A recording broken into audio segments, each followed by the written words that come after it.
Marie-Pierre Prudhomme, coach du travail. Un mot aujourd'hui sur le burn-out. Si le diagnostic est tombé pour vous, premier conseil, reposez-vous. Le repos pour le burn-out, il ne s'agit pas de quelques jours, mais bien souvent de quelques mois. Il est vraiment nécessaire de prendre ce temps pour revenir à vous, pour vous apaiser et pour pouvoir récupérer, pour pouvoir vous retrouver. Le deuxième conseil est une invitation à la compréhension. Le phénomène du burn-out, qui est un des épuisements professionnels, peut avoir des causes autant personnelles que des causes relatives au contexte de travail, et bien souvent il s'agit de la conjugaison des deux. Sachez qu'au niveau personnel, une des causes du burn-out est une quête excessive de reconnaissance.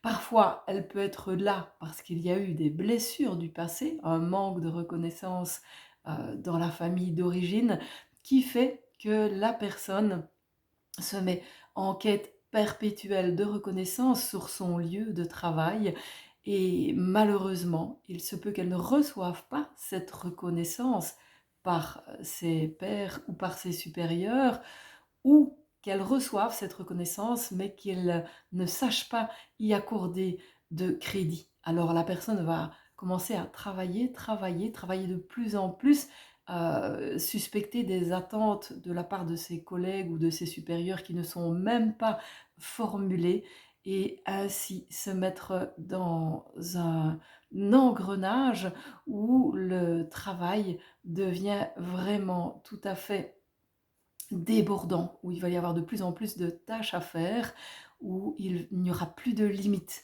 Et c'est là que l'épuisement guette. Donc, une des questions à se poser, c'est cette question de reconnaissance.